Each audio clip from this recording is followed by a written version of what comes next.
что уже сделано в историческом городе, и текущие проекты благоустройства сегодня презентовали Рустаму Минниханову. Как отметил глава района Рустем Нуриев, в прошлом году турпоток в Елабугу впервые преодолел планку в 1 миллион гостей. Его увеличит и новый мост через Каму. В России мало городов с такой сохранностью старины. Здесь 184 объекта культурного наследия. Я прежде всего хотел поблагодарить вас вместе с республикой.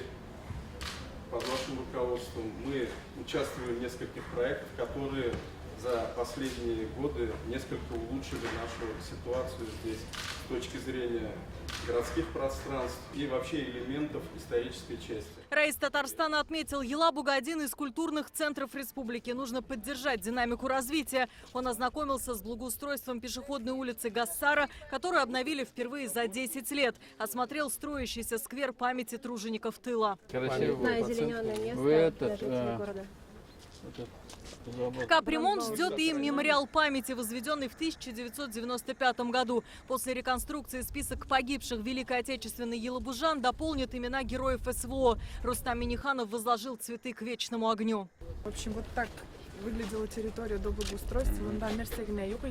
На Шишкинских прудах продолжается масштабное благоустройство по федеральному проекту формирования комфортной городской среды. Уже сделали пирсы, детскую площадку, асфальт и освещение. Как мы говорим, Шишкин наше все. Дом-музей Ивана Шишкина капитально отремонтирован по поручению Раиса. Территорию благоустроили, открыли новые разделы экспозиции. Также презентовали реконструкцию мемориального комплекса Марины Цветаевой. Рядом появится аллея писателей. Важный проект для города – новый пляж на Каме. Его обустроят в ближайшие 2 года. Очень много проката, доски, серфинг, все это отсюда будем. Водные, да. водный спорт. А это что за Это мы Ресторан будем, видовой. да, это будем же мы реализовывать. Мы сами здесь не будем делать.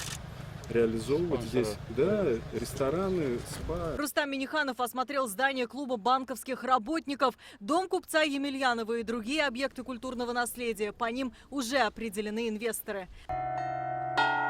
Алия Хайрудинова, Лина Зинатуллина, Давид Абдуллин, ТНВ, Елабуга.